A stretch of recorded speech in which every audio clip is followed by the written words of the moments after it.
Welcome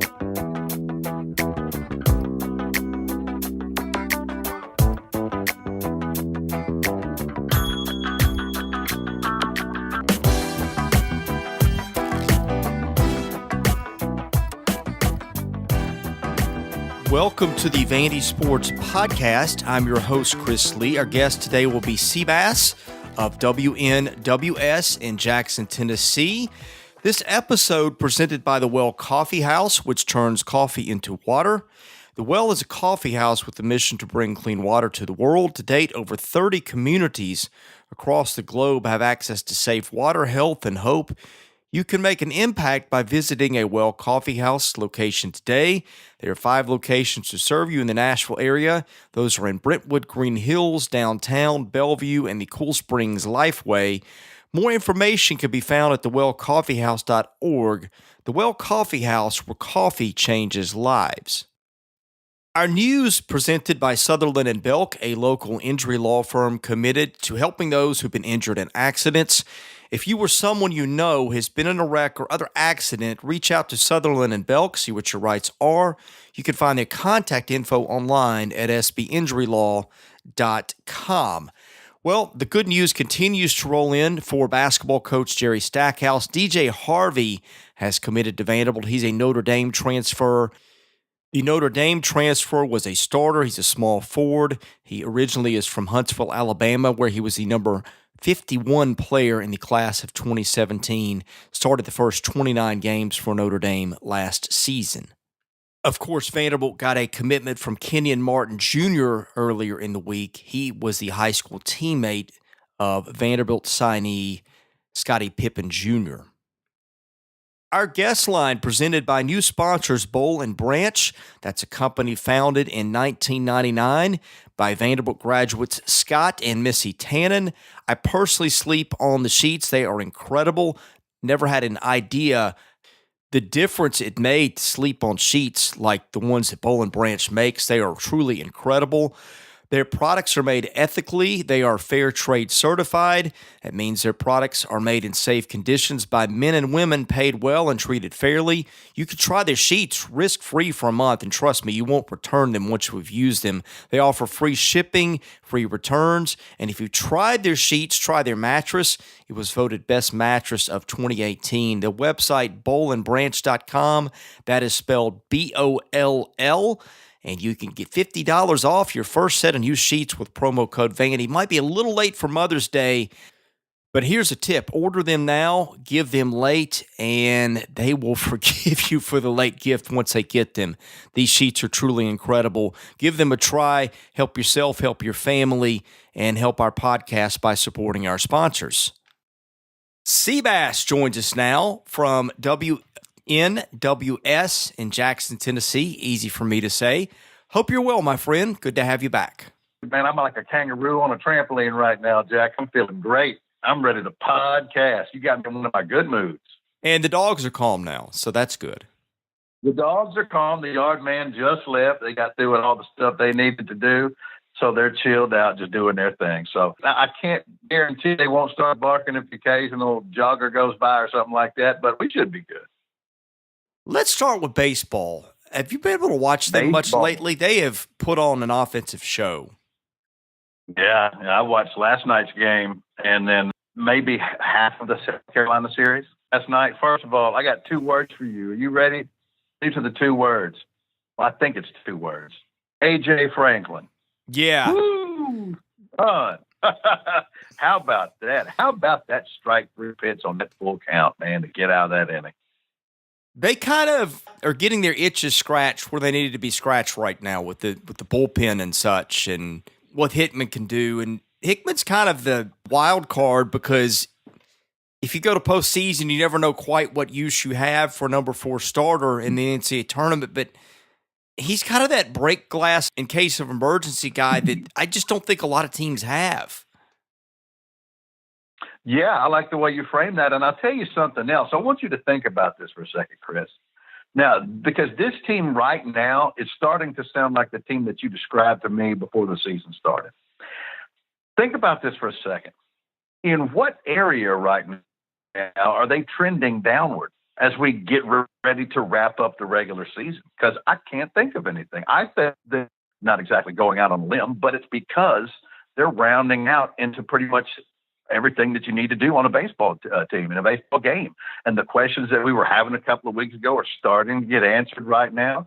And what I really love, Chris, is things like last night, a guy who's definitely had an up and down season. He's had some rough moments. He had some good moments. But what about Harrison Ray last night with that big knock, that big delivery? That guy needed that. Don't tell me that won't play well for him going forward. Yeah, that was a big hit, and he got a bases-loaded walk later, which he doesn't do that a lot, so that was encouraging. This is kind of what they tend to do. His teams, about the last couple of weeks of the regular season, really seem to round into form and start to hit their stride around the postseason. I mean, they did that, they did it last year? It just seems like they've done this on several occasions that there's this area of the team or two that we're just looking at going, man, I don't know if they'll figure this out. And then May rolls around and they answer the bell. So if there's a spear to be chunked into our ankle, heel, if you will, if you're somebody else, one of the high caliber teams that could do damage to us later on down the line, what is the thing? I mean, we're all real happy as we should be right now. And I can't imagine that we're going to finish the regular season out on this streak and not lose a game. But, we're the best team every time we take the field. But if there's something to worry about right now, what is it? Two things. It's the obvious pitching issues and the strike throwing with Fellows and with Raby and with the bullpen, although now you've got some arms in Ethan Smith and, of course, Tyler Brown and maybe A.J. Franklin. And I wouldn't count out a Fisher or an Eater or those guys helping them too. And if you get that, you got plenty. So there's that. The one thing that is sort of sitting back there out of view to watch is what if they run into an elite pitching staff? Like you saw what Georgia did to them. You saw what the, not Lacey, who was the other kid that's the 3-starter for Texas A&M? Christian Roa, who was really good. And like in the Georgia series, I think that just was just a bad series for them in a way. I don't think that Georgia was that much better than them in terms of their pitching versus Vanderbilt's hitting. It was just one of those weekends. But it was enough to make you pause a little bit. My fear for them is you lose a 3-2 game somewhere to get eliminated, where you run into a pitcher and who's shutting you down, and maybe you string together a couple walks with an ill-timed single on the other end and give up a win like that. That's why I was really encouraged with the way they won the Louisville game, because to me that's the kind of game that I wasn't quite sure about their fitness to win compared to other types of games. Right. But, one thing that was encouraging about that is the way that they chewed through. First of all, look, both teams obviously clearly wanted to win that game. 9 pitchers, 9.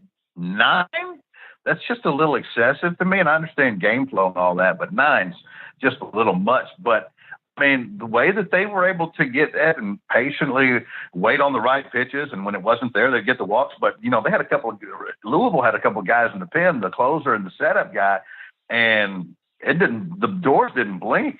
They just kept on doing what they've been doing. I thought, when they came in, it was going to be, well, that's all we're getting. There's not going to be anything else. And that just wasn't the case.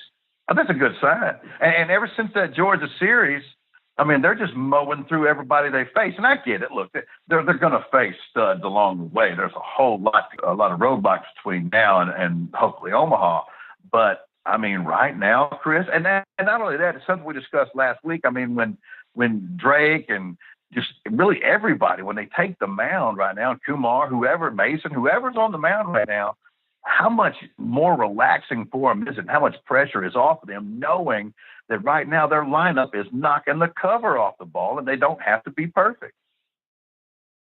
Speaking of the lineup, we've kind of talked about how they have so many interchangeable parts that the return of some of those guys may not boost them in some ways, because the guys that were coming off the bench were producing at a really high level. So when you get your starter back, how much can Pat DeMarco produce, say, over Isaiah Thomas at the way he was hitting? But here's where DeMarco returning has really helped them.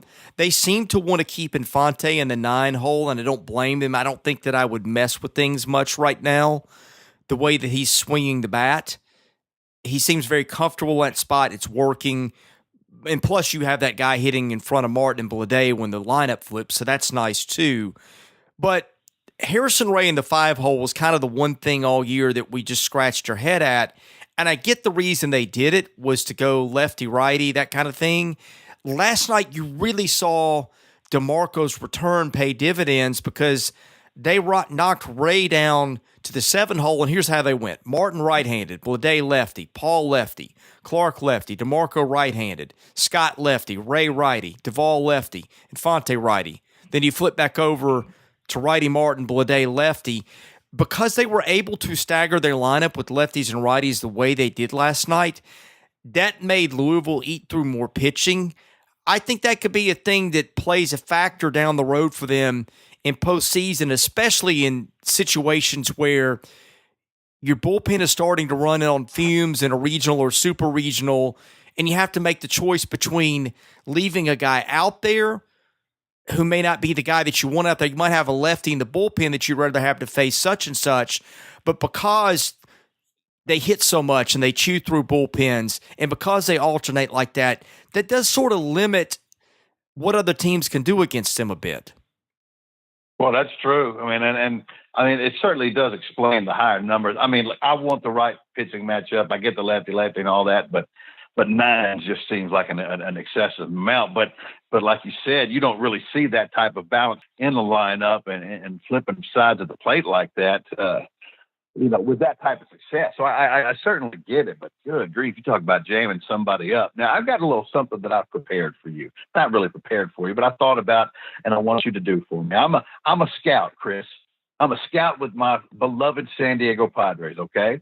And I'm coming to you. I feel like and maybe you're not Chris Lee, maybe you're an assistant coach. I don't know. You're somebody, and I'm coming to you, and I know you're going to be fair and give me an honest analysis of 2 players. I'm going to ask you about them, okay? Now, I'm obviously not drafting them first round. I'm going to ask you about the players, what you think about them as baseball players, and describe their games for me. The first one is Phil Clark. Oh, man, I like Phillip. I think he's a better hitter than the stats show. He's patient. He takes a lot of walks. He swings at good pitches, got good left-handed pop, got markedly better as a catcher last year. I think that kid's got potential. Throws the ball really well at times, too, by the way. I agree with that. Talk to me about Patrick Raby. What do I need to know about Patrick Raby? He's really hard to hit. The volume of pitches is mystifying. I don't really understand what's going on with that, why he's not as – I guess he's always not been a guy who's going to rip through like Kumar Rocker does or Mason Hickman, 10, 12 pitches consistently, but I don't understand why the control's gone the wrong way, but he's awfully tough to hit.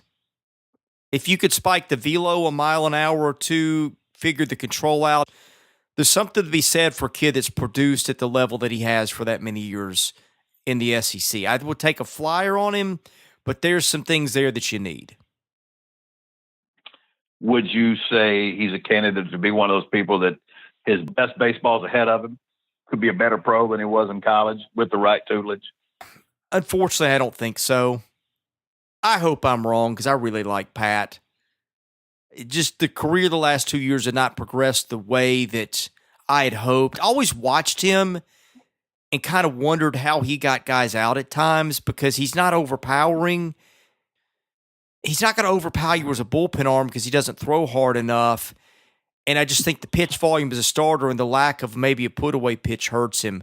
I really wanted to work for that kid because I really like him, but I don't know. I'm not as bullish on him as a pro as I am some other kids on that roster. I may start doing that with you, a player or 2 every week. I'm not going to tell you who it's going to be. Okay, I'm good with that. Each and every week. Hey, something I noticed last night, man. Look, the guy's a ridiculous athlete. Just runs like the wind. But did you notice how easily Austin got over from second to third on that fly out, on that sac fly? I didn't think he would go. I thought he'd get nailed if he tried to go. He got there. He could have stopped, tied his shoe, and still kept going and got there safely. The kid's got a lot of tools, man. Oh, my goodness. What are you talking about? That guy is going to be good. I mean, he's already really, really good. I'm trying to remember, Chris, help me if I'm wrong. He's a sophomore, right? Yeah, and it's funny. I just did a podcast with New York Door before I recorded one with you, and we talked a lot about him. This time next year, we're going to be talking about a first-round pick. I don't know where, but I just think he's that good. I did not know what to make of him. He hits the ball so hard, so consistently, and it doesn't matter what you throw. And he doesn't chase. He's incredible. I think you're seeing him come around at third. You've noted he can run. I just don't think there's a lot of tools missing from that toolbox. The power's one, but I mean, I've seen him hit balls out of the park. That's throwing too. I don't know what really it is that he can't do. He is really intriguing. Is he a future leadoff man in the NBA? I almost said in the NBA, but in Major League Baseball? Oh, yeah. Yeah. I mean, unless you might hit him 2, heck, you might hit him 3. I was thinking about that today, because he's going to get there. I mean, that's a pro baseball player right there. There's no doubt about that. And I was trying to figure out where I would put him in a lineup in Major League Baseball. New York Door and I were trying to comp him to somebody.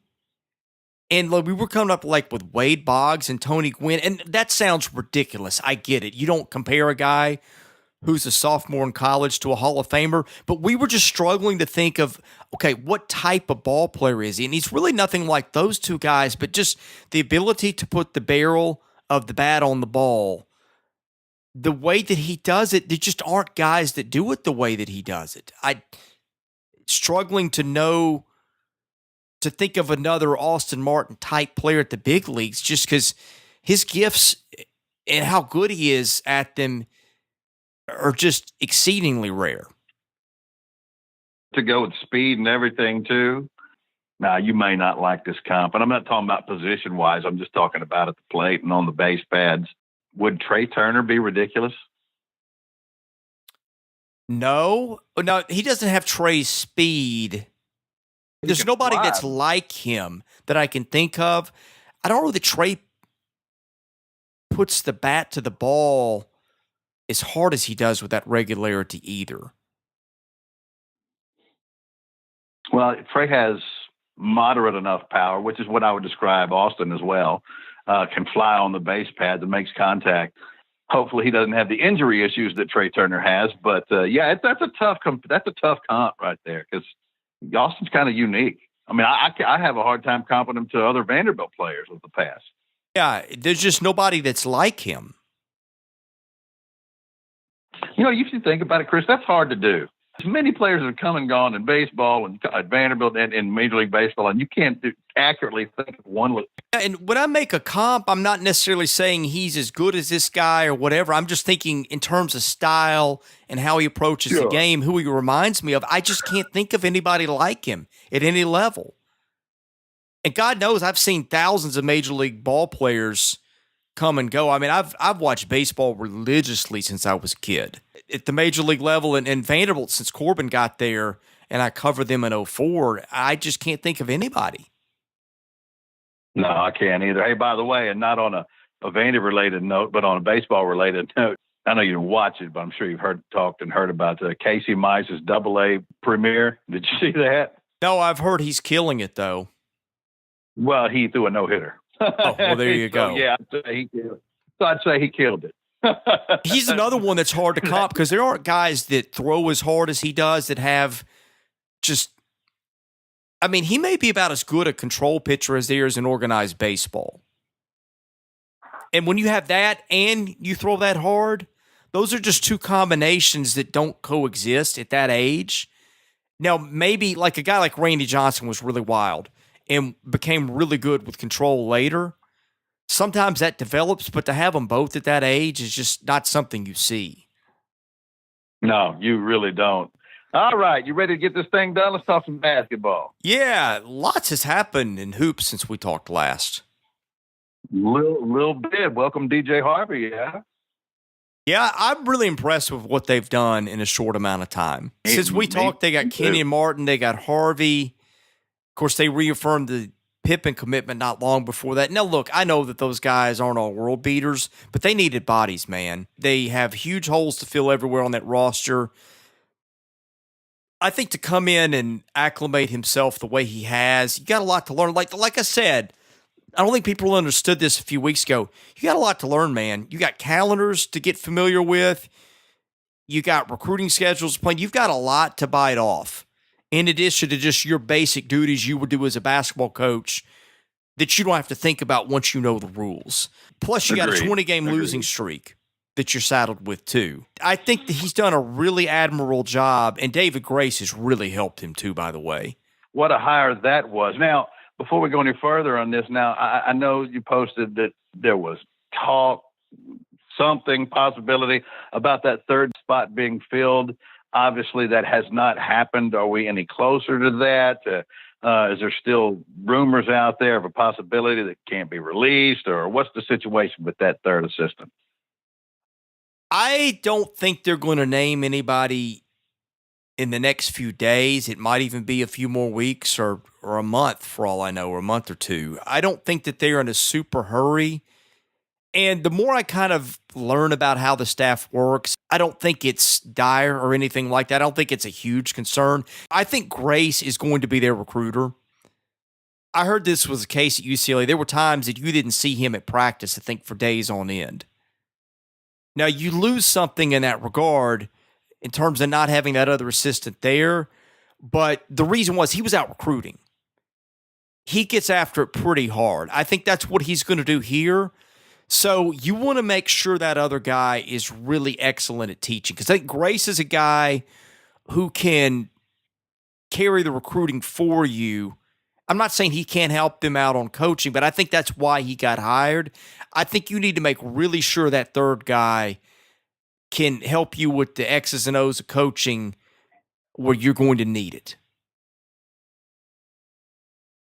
Right. Because I think, now here's the way I've always seen it. Now, three big pillars: recruiting, got to have it. David Grace checks that out. Player development, and you'll have to forget the other cat's name, the one from the Grizzlies, the other assistant.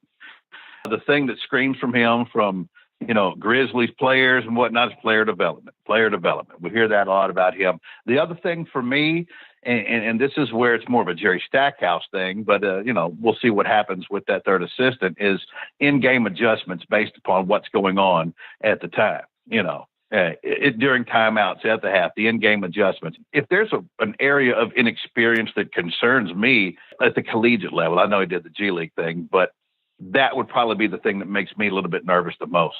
It's clear this staff is going to be able to recruit. David Grace is going to be able to bring in some really good basketball players. I like the player development from the Grizz coach, but what about in-game adjustments? That's something that we won't know that till we see it. But I'll tell you something. This whole deal with the Kenyon Martin Jr. thing, which I like, because my goodness, what this team needs? It needs some toughness. It needs some stones about it. You know what I mean?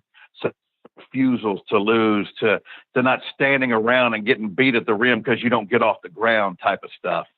He's the type of cat that seems like that's not going to be an issue with him. You're going to get everything he's got. But one thing I like about this whole deal with the Pippen, with Kenyon Martin and their sons playing, here's what I like about that.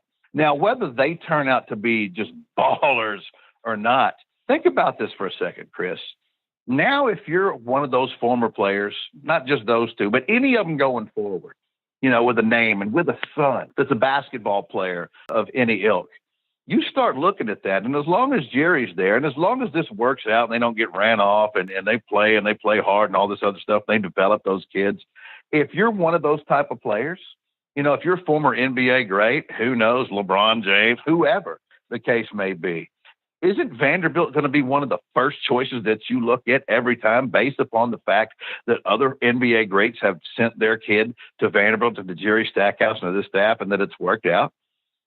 Yeah, you make a good point. Now, I'll ask you this, because it's been this way in the past, doesn't mean it has to continue being that way. How many great former NBA players have had kids who turned out to be really good basketball players too? Look, I admit that's, I mean, don't get me wrong. There's a cool factor with it, I get, and the publicity is great, but I'm just wondering, with Pippen and Martin, those guys obviously were 3-star prospects. They were major enough to have some good offers. So I think those kids can play. But try to think of somebody who's ever played who was maybe better than their dad. I mean, well, here's one that comes to mind. I think Darius Garland's going to wind up that way. His dad played 9 years in the league. Darius is probably going to have a more impactful career, but just kind of a sidebar there. Yeah, well, I mean, Al Horford. Yeah, Al was better. Yeah. And he wasn't as good as his dad, but Luke Walton wasn't bad. Which one of the Berries was pretty good? Was it Brett Berry? Yeah, I guess there's been a few more than I knew. Now that we mention names. Yeah, but plus you got to remember something. The players that are having kids that are coming away this way now are the players that we grew up watching. The players in the 60s and 70s and their kids. But guys like Kenyon Martin, guys like Scottie Pippen, those are the guys that were playing in the league when I grew up. As far as how it all works out, we'll see. I mean, and look, some of those are going to hit. They're not all going to be misses.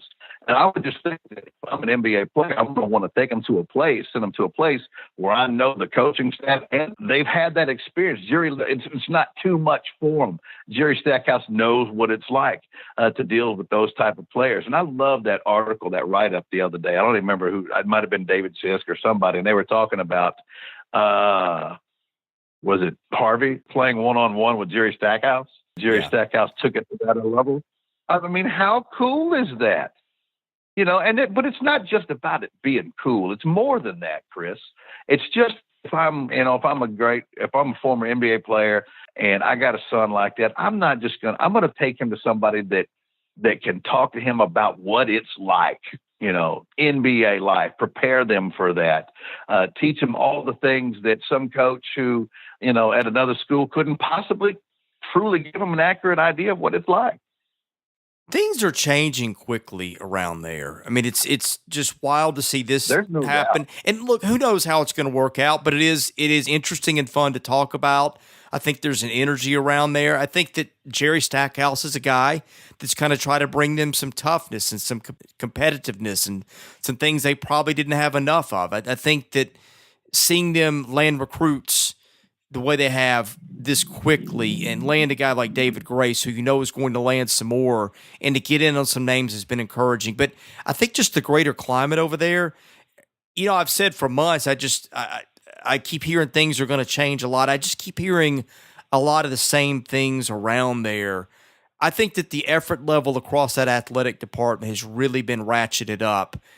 And there's an energy and a spirit and a sort of a we're not messing around here kind of spirit from what I have gathered, that just some of the laziness and incompetence and things like that have plagued them in the past are going to pretty quickly be things of the past. Now, there's a lot for them to bite off, like I've told you the whole time, but I just think the culture is changing around there pretty quickly, and I think that for everything I hear, Malcolm Turner really, and he should be, don't get me wrong, that's your job, but I really think that he means business about his job to a much higher degree than David Williams ever did.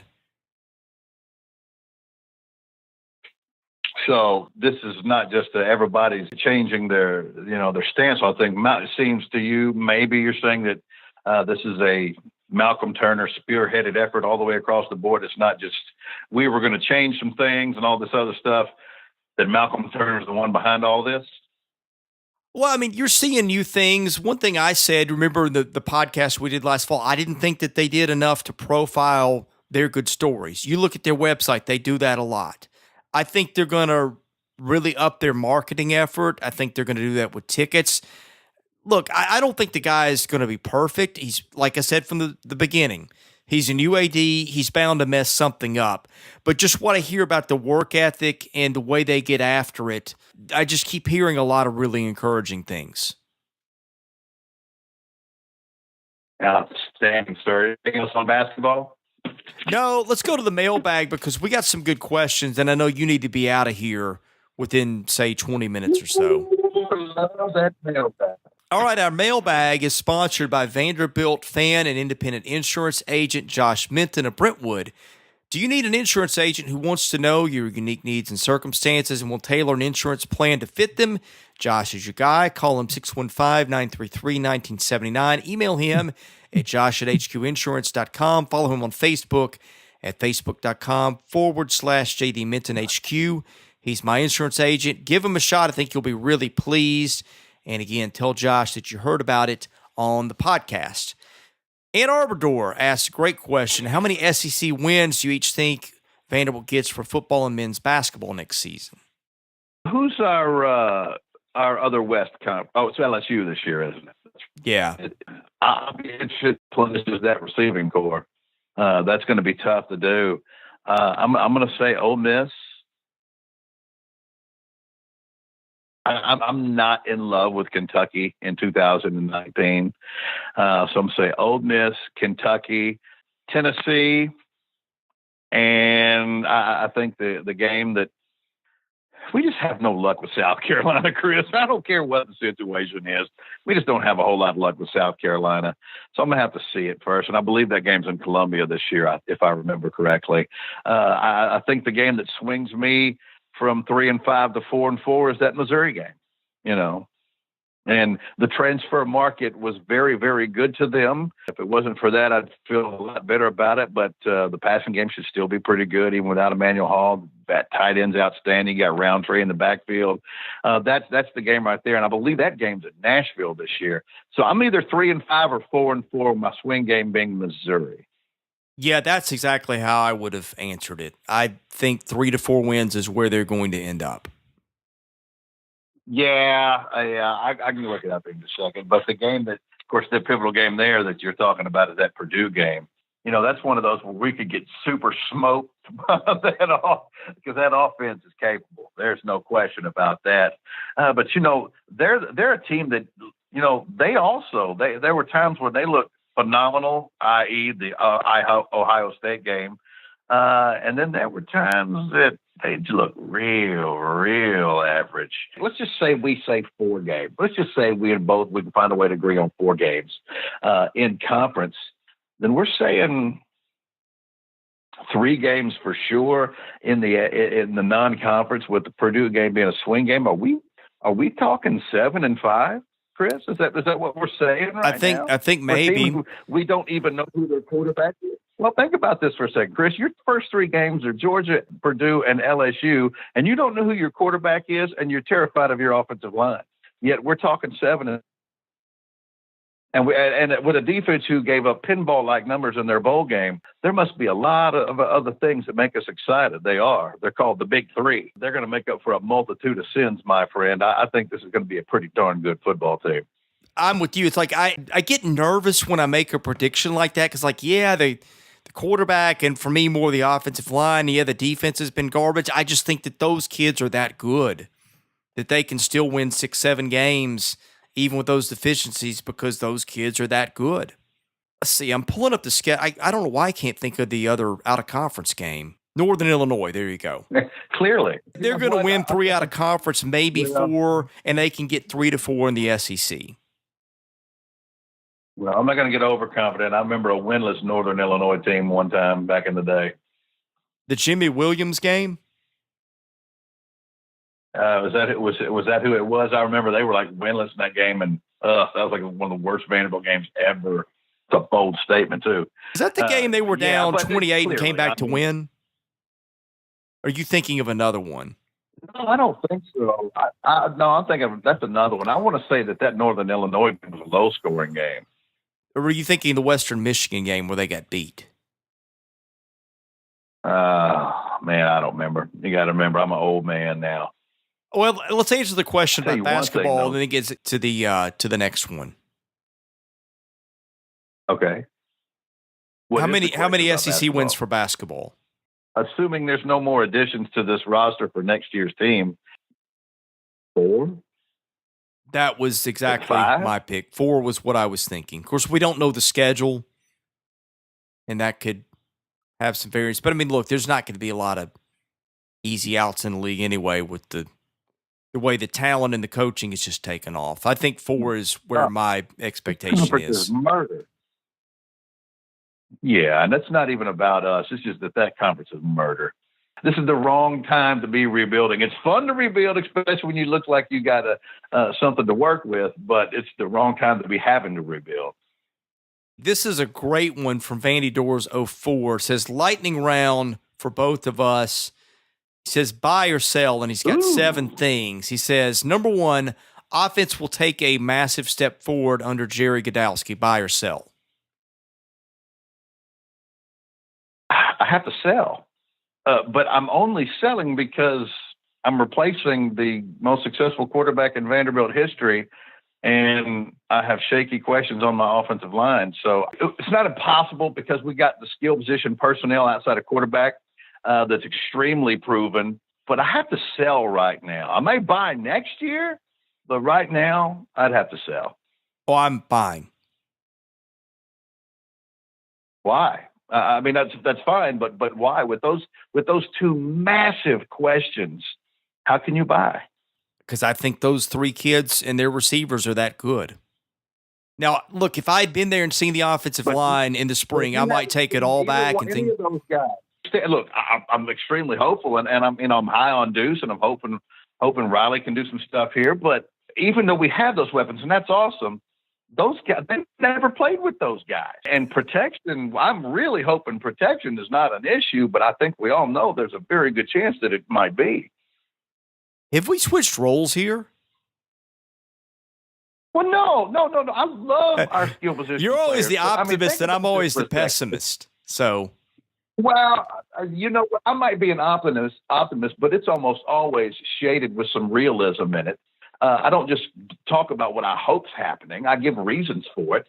But here's the thing. I mean, as much as I love those guys, and I mean, Key, look, they did a top 10 returning SEC running back. He checked in at 6, which is stupid at best. And I love those guys. But Chris, you can't tell me you're replacing Kyle Shermer's production with likely Deuce Wallace. How many starts does Deuce Wallace have in his college career? 0. Didn't even play last year. But if he wins the job, he'll win it over a guy that started, 32 times? Right. And is an NFL prospect? And I certainly get that. And I get that. Whichever one of them does it, look, I want to throw for 9,000 yards and I'll just go 12-0. But that is a major question mark. And again, whoever's first 3 games are going to be against Georgia and LSU. I think that Riley Neal's a pretty good quarterback, and if Deuce Wallace wins the job, which I think is where it's headed, or was headed out of after practice at least, I think that tells you Deuce Wallace is pretty good. I hope he's better than Kyle, but I cannot buy that yet because here's the thing. What if you're talking about an offense, and let's say this is Vanderbilt, it's just said offense. We know who it is. And we say we have 2 major question marks. We have major concerns about our offensive line, and we're starting a brand new quarterback who, if it's Deuce, has never started a college game. Yeah, I mean, I get it. You're preaching to the choir here. I have all these reservations, and they're the reasons that it makes me nervous to answer the question the way that I have. But that's what I think of those kids. That's how good I think they are. Those kids are good, and I hope you're right. In fact, I mean, I'm kind of putting my money where my mouth is. I'm saying 7 wins. Right. You know, that's why I don't understand why you answered this one the way you did. So because the question was, am I buying or that the numbers are going to go up under Godowski? And that's why I say next year. Well, yeah. Look, they're not going to lose Keyshawn Vaughn and Pinckney and Lipscomb and get better in 2020. True. No, I don't. That's why I don't understand. You're right. Look, they averaged, 27, 28 points a game last year? 420 yards? Man, I don't see why they won't beat those numbers. If they don't beat those numbers, then they're in trouble because their defense is not going to carry them. Okay, yeah, they're not going to be better 2 years from now offensively. No, what I kind of mean more about that is it was a little bit more about stability at quarterback and offensive line, but you'll be losing those big 3, so obviously the numbers will certainly go down. And none of this is about Godowski. I think he's going to be fine. I'm not really concerned about that. The question marks that I have really make me nervous about this team, but my 7 wins kind of predicated on it being successful like you're talking about, because if it works out the way you're talking about, then 7 wins is absolutely attainable. I'll give you a quick summation of why I think this.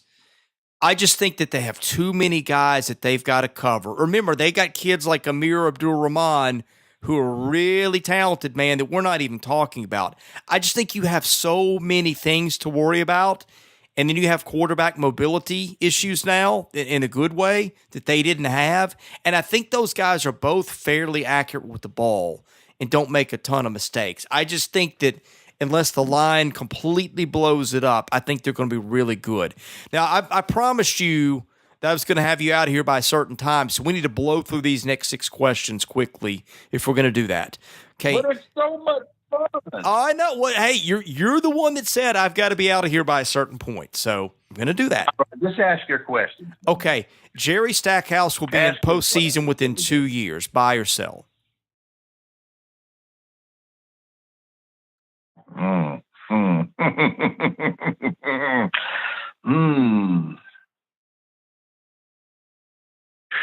Boy, this conference is so tough, Chris. Well, postseason also means NIT, so that's fair. Then you know what? Give me buy. I'll take buy. I'm going to say sell, but my real answer is a push, because I think if Neesmith is still around, he's a junior that year, there's too many unknowns. I don't know if they're going to have a post presence, if they're going to have a capable point guard. But by that point, they have DJ Harvey, the freshman they recruited are sophomores. You don't lose a lot off the roster. I think that it could happen, but the way they left off and the holes they had it might be a little too much to bite off. So I'm a little more pessimistic, but I'm not. No. I'm not really confident in my answer one way or the other, because I could see it going the other way.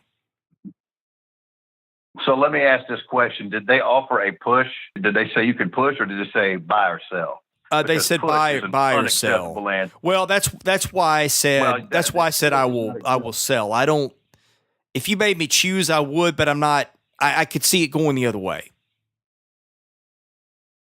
Yeah, my question mark was obviously the biggest question mark behind that was, is Aaron Neesmith still a part of this program? And if he is, I mean, it's basketball. You can ride one player a good ways, and some of these other people develop behind it, and DJ Harvey comes in and gives us, what he averaged last year at Notre Dame, almost 11 points a game, I think it was. Yeah, but it wasn't very efficient. That's my worry. Yeah, but if he could come in and give us those numbers, I'll take that all day long, friend. Who knows about the development of others? By the way, I'm a little higher on Dylan Disu than some other people are. I think he's going to be a pretty good player. We shall see. Only because you threw the NIT in there for me, was I ready to do that? Because the conference is not going to collapse after this season. It's still going to be very difficult. So I think we're going to be markedly better. So skeptically, I'm buying here. Okay, football defense will remain lacking in 2019. I'm buying that, but with a caveat. The following year, I say it's on. Here's why. What should be, Chris, in your opinion, what position on the football team, either side of the football, should be the most improved in the next year to 2 years from a personnel standpoint? I would say defensive line, and I would say they have a chance to be really good at linebacker by that point. It is defensive line by a mile as far as personnel improvement. Of course, everything's based on potential, but think about it, Chris. The Davion Davises of the world, who already came in as a true freshman, and got in that spring practice. And you can already see that early experience is going to serve him well, I think. But you take a guy like him, you take a guy like Derek Green, bringing him over, the big bodies like those two present. And then I'm assuming that Adengbo's a senior at that time in 2 years. And then what's the young man's name that, Chris, you'll have to read? Is it McAllister? That was flashing a little bit there in the spring. Really intriguing kid. Off the edge. Yeah, no doubt. I mean, all of a sudden we have a few guys, and especially those interior guys with some beef that could be hard to move off the point of attack that we just simply haven't had. And hopefully, and look, I didn't even mention Rutger. Especially if Rutger can develop into the prospect that we know he's capable of being. All of a sudden, now who knows if these guys develop? But from a stuff standpoint and a potential standpoint, I don't think this defensive line has had the type of personnel on it that they're going to have going forward in the next year or two that I can remember in a long, long time. Just kind of a random thought. I think Derek's done a pretty good job of raising the floor of the program. I do too. One of the things that we seem to always gravitate to, especially in the off season, that was always an issue for us, was one name that kept popping up, and that was Andy Ludwig. Now, Andy Ludwig did some good stuff. He did. He did. But he also frustrated you at times with some of the play calling. And of course, maybe Godowski's different. Maybe he's not. We don't know until it's implemented.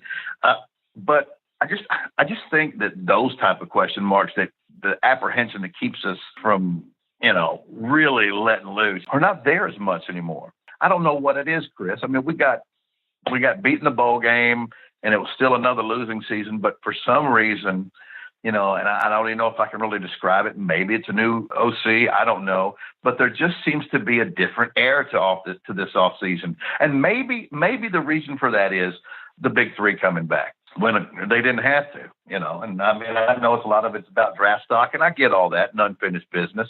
But maybe just the decision of three surefire NFL caliber players all deciding to come back is one of the biggest things that has Vanderbilt football fans kind of looking around saying, okay, we got a shot here to do something. Oh, that's completely what changed the outlook for this year, because how bleak I was last fall and what I thought they'd be this year, because I thought all those guys would be gone, plus Williams, who is gone. That totally changed my outlook for this season. I look at them, though, and I'm kind of like, okay,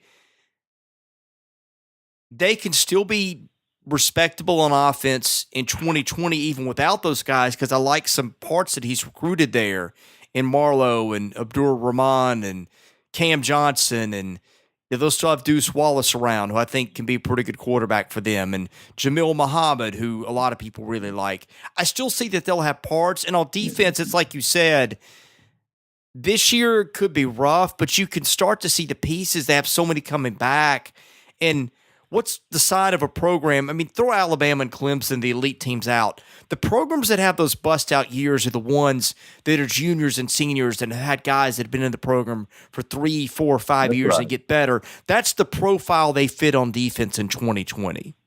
So, like, everywhere you look, you're like, right. okay, well, they're not going to be really good here this year. Well, I think they'll be much better shape at that spot in 2020. And the questions you have for 2020, you're like, well, they ought to be pretty good there for 2019. I just see that he's really just started to come up with some answers in a lot of places across the board. I think he's more confident. The recruiting's gotten off to a decent start. Now, I don't know that he's ever going to be coach of the year and take him to the Sugar Bowl or anything like that, but I don't know that they're going to be. It just seems to me like the possibility that they like Woody Woodenhofer bad under him is not high, or Rod Dowhauer bad. It just seems like he has raised the program. Like, we've seen really, really bad at Vanderbilt, and that was his first year. But it just seems like once Derek kind of figured some stuff out, that he does enough things well that they're not going to go back to being dreadful. Now, as soon as I say that, you watch it happen, but that's how it feels at this point in time. Yeah, and these days, the expectation going into the season is it's not this team is going to win 2 or 3 games. It's usually this team's going to win 5 or 6 games. I mean, that's bingo. Kind of yeah. I don't want to settle for that, but I mean, think about it, Chris. A long time now, even with Derek Meehan's team, it's an 0-8 2-win team. That's just not who we are right now. Again, I'm not going to the Sugar Bowl anytime I want to, and it's not impossible, but other things control are going to happen. Here is one point of caution for this year. We saw they got derailed 2 years ago by what happened against Alabama and Georgia. Now, I don't think that Georgia this year and LSU this year are as good as those two teams were, but they are talented, and those are the kind of teams they recruit enough talent that, like, if one of them jumped up and became a national title contender, particularly Georgia, that's kind of probably where the expectation is there now, it wouldn't shock you. But that is kind of the wild card as they do start the season like that, and now I think they're good enough to score enough points in those games regardless. But that is kind of the one caveat. We kind of saw this happen before where Alabama just demoralized them and it took them 2 months to get over it. What if that happens? That wouldn't be good. And I'm right there with you. Look, if you've noticed lately, a lot of these big teams, they're playing other big teams to start off the season. And that's fine. They're more suited to do that. But for me, and this is not a coward's way out. It's not. You're going to play these teams eventually anyway. But I'm kind of like you. Let me build up my mo. Let me get my good feelings going. Let me start off by playing Dan's mom in the first week. You know what I mean? And getting that win. It doesn't even have to be Dan's mom. It doesn't have to be Dan's mom. It can be Nevada. It can be that UNLV game. Do me a favor. Switch that UNLV game with Georgia, and you won't have me complain. Boy, no joke. That would help a lot. I agree. I'm right there with you on that. Okay, buy or sell, Mason Hickman's performance will be most critical for Vanderbilt to make a run in the SEC tourney. Buy. I do also. Mason Hickman could be your guy. Like, if they follow suit and keep winning, he'd be the guy that would be pitching in the championship game in Hoover. Plus, this is easy because you can never have enough good arms. Yeah, look, it's a great league, and if Mason Hickman is a cut above what you usually see in that game, it's kind of like who have we got left at that point for most teams. So, yesterday's A.J. Franklin will be what we see the rest of the year. Everything's trending in the right direction with this program. So that was pretty awesome yesterday. I'll go with buy just because I think this whole team is trending in that direction.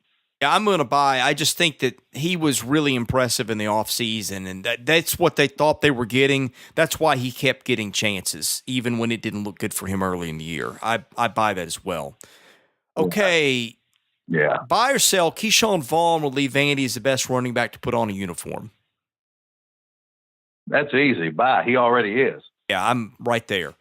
With all the love to Ralph and with all the love to Zach, and Jermaine Johnson and the brief time we had Raymond Perkins, the best running back to ever put a Vanderbilt jersey on is Keyshawn Vaughn. Period. End of conversation. Yeah, no argument whatsoever. Okay, last one. Scottie Pippen will be the starting point guard by conference play. Maybe. Again, you and I saw some people talking about our last podcast about that whole conversation about David Lee. Said if he's not a point guard, what is he? He's I don't know what he is, Chris. I just don't think he's an everyday run-of-the-mill point guard. And that's not a knock. I just don't. And I know people say positionless basketball. Let me tell you something. One thing that you can never not have is a point guard. Will you ride with that? Even in positionless basketball, you got to have a point guard. You have to have a table setter. And I like him. He's good at creating himself matchups one-on-one and getting to the rim. Needs to work on finishing better and hitting his free throws. But as far as setting everybody else up, it's just okay. Scottie Pippen Jr. is, look, you're going to have to come into a league with some dogs in it. There ain't no way around that. But yeah, I could possibly see that.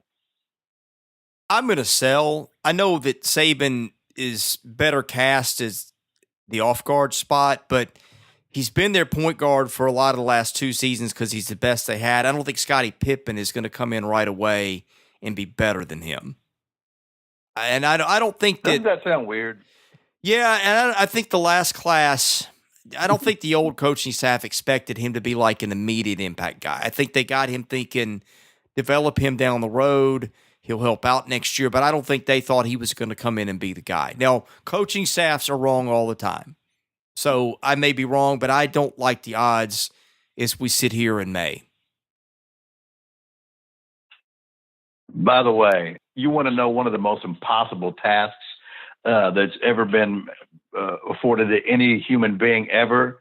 That's going to be you and I when we try to predict minutes before the basketball season starts. Oh, we man. did last year. My answer is I don't know to all of them, except for Aaron Neesmith. I thought you were going to say the impossible thing would be getting you off a podcast in time. Oh, man, I can't help it, man. We get to talking and then you blame things me. happen, and I get all excited. Well, it is your fault. You called me. This is true. And the crazy part is I can get ready and go do another 2 hours on air. I know. All I do is talk.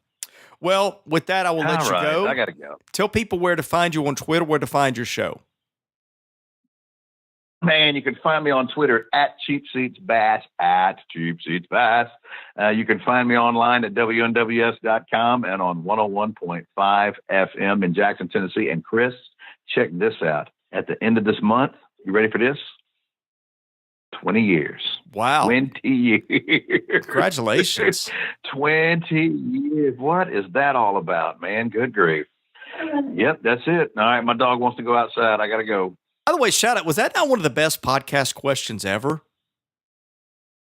The buy or sell? It, man. That was great. Hey, who was that? Ann Arbor Door? Vandy Doors 04 did the buy or sell. I like that. We need to have more of those. Yeah, Vandy Doors 04. Great stuff. Keep it coming, dude. Be good, my man. Peace. He is Seabass. I'm Chris Lee. Thanks for listening to the Vandy Sports Podcast.